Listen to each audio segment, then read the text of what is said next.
जे मुख्यमंत्री राहिलेले आहेत, माजी केंद्रीय मंत्री राहिले आहेत आणि सध्या कोकणातले ते खासदार देखील आहेत, त्यांच्याकडून जाणून घेऊया। राणे साहेब, स्वागत आहे एबीपी माझामध्ये तुमचं। नमस्कार। काय नेमकं अंदाज आहे? राणे साहेबांना एवढा मोठा प्रदीर्घ अनुभव आहे, 2024 ची निवडणूक कशी वाटली आणि काय निकाल लागू शकतो? 2024 ची निवडणूक ही आमच्या महायुतीला अतिशय पोषक अशी वाटली। महाराष्ट्रातील प्रत्येक रिजनला जर आपण पाहिलं तर यावेळेला महायुतीलाच आपण मतदान केल्याचं लोक सांगतायत। तशा प्रकारचे अनेक ज्येष्ठ लोकांचं पण मत आहे की परत एकदा हे सरकार महाराष्ट्रात येणार आहे, ते तसंच राहणार किंवा येणार। याला कारण असं आहे की यापूर्वी जी महाविकास आघाडी झाली त्यात जे मुख्यमंत्री होते आणि ते मंत्री वगैरे होते, ज्या प्रकारे कारभार महाराष्ट्रात केला तो महाराष्ट्राचा जो दर्जा आहे, विकसित महाराष्ट्र, तो दर्जा ते टिकू शकले नाहीत। उलट महाराष्ट्राला काही वर्ष मागे घेऊन जाण्याचं काम त्याने केलं। बरं, त्यांना पर्सनल लाईफ पर प्रत्येक जण एक दुसऱ्यावर टीका, विरोधकांवर टीका, वागणूक वाईट, सुडाचं आकसाचं राजकारण त्यांनी केलं। त्याला उत्तम उदाहरण तो वाया घरावर कारवाई, ही सुडाचीच कारवाई होती, कायदेशीर काय नव्हतं। आणि मग म्हणून सर्वत्र वातावरण महाराष्ट्रात जे आहे,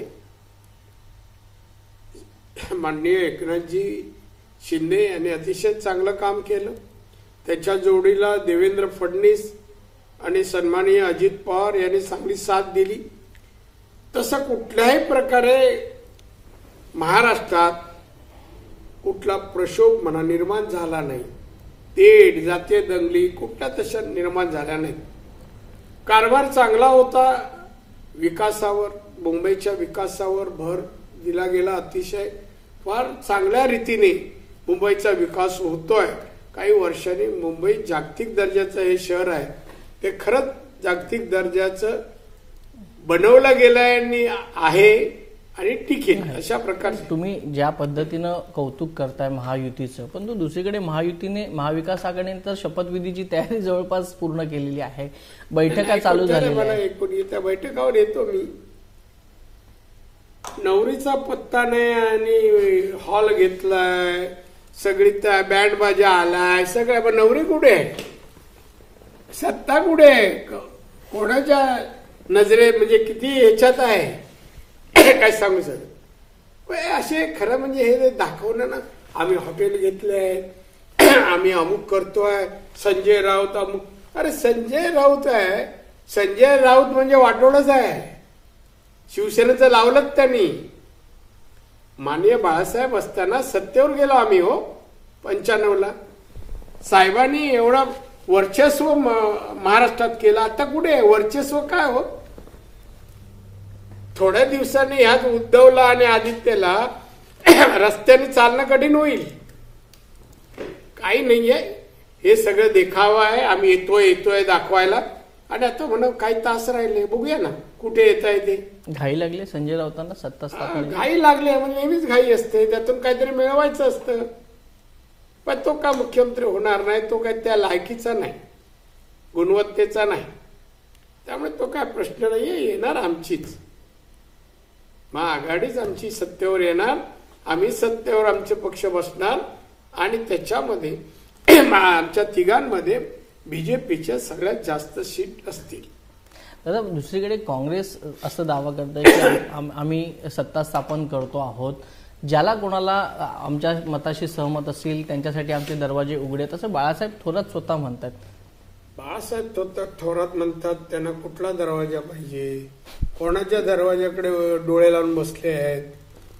त्यांच्या 3 पक्षापैकी ना, इकडच्या आमच्यातून कोण जाणार नाहीत ना, शिंदेजी जाणार ना, अजित पवार जाणार, मग डोळे लावून बसायचा प्रश्न काय? बरं, तुम्ही तुमच्यात आधी भांडणं आहेत, मुख्यमंत्री कोण तोही ठरत नाही, त्यामुळे तुम्ही आधी तिघं एकत्र याल की नाही संशय आहे।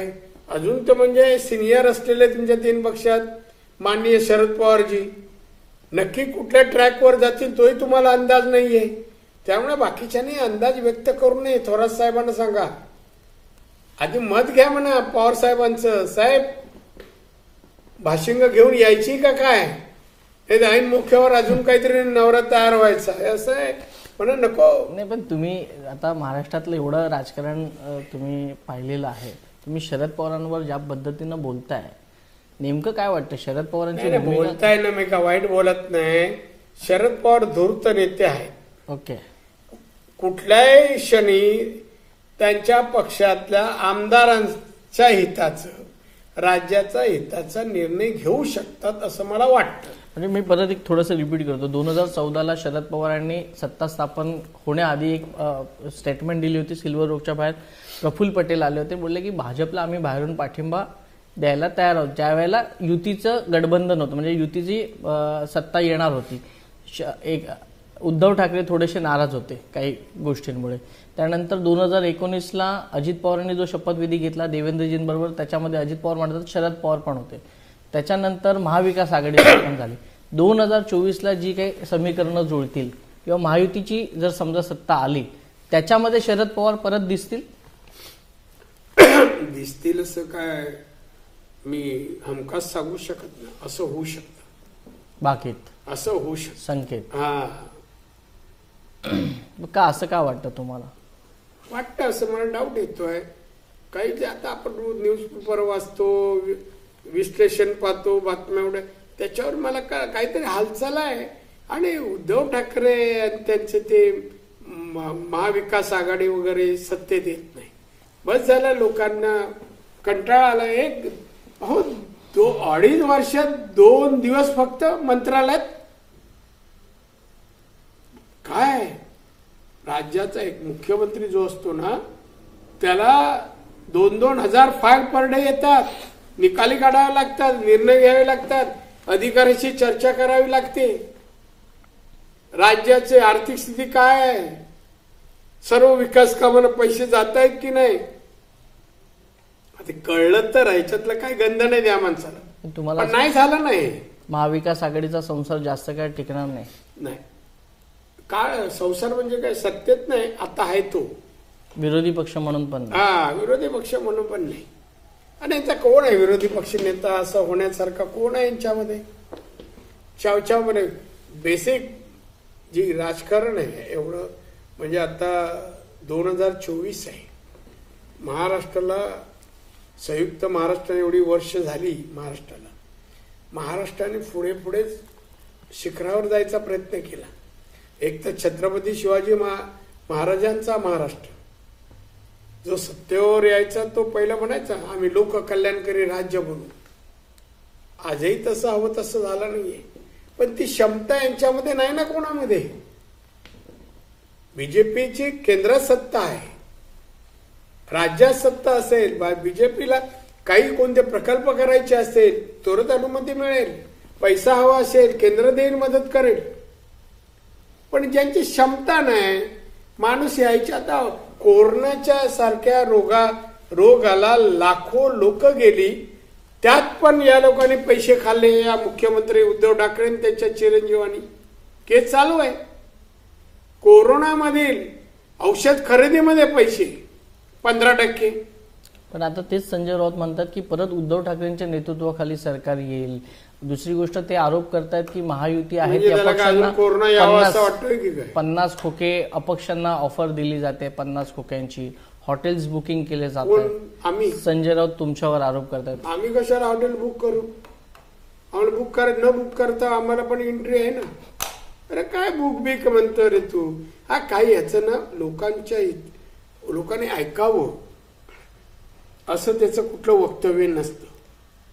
हो, लोकांनी बघा महाराष्ट्राच्या हिताचा माणूस बोलतोय, नाही त्याचं बोलणं म्हणजे विल्हेवाट लावायला साठीच बोलतो तो संतुष्ट त्याच्या जीवनावर पण नाहीये. आणि म्हणून तो जे बोलेल लोकांच्या वाईटावर, ते असे करतात. अरे तू काय आहे?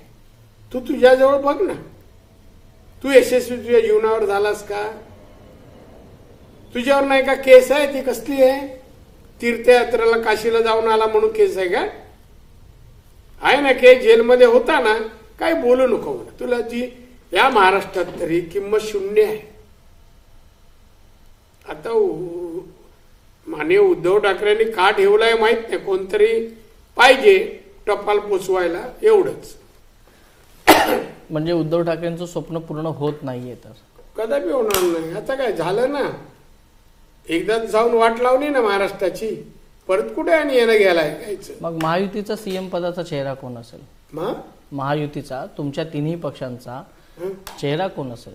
कशाला मी सांगायला पाहिजे? उद्या ठरेल ना, हे झाल्यानंतर ठरेल. अगोदर कोणाचे किती येत आहेत आकडेवारी बघू ना, आमचे वरिष्ठ आहेत ना, त्यावर निर्णय घ्या. आकडेवारीनुसार असेल, ज्याचे जास्त आकडे त्याला जास्त.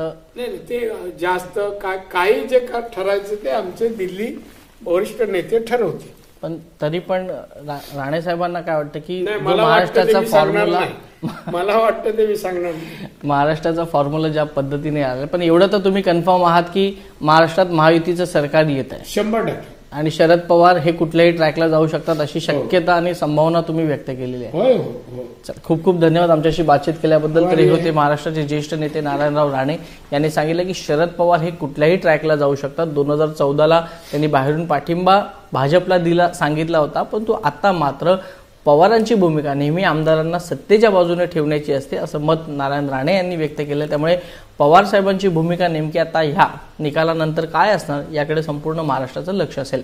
कॅमेरा पर्सन कृष्णा खापरेसह वैभव परब, एबीपी माझा, मुंबई.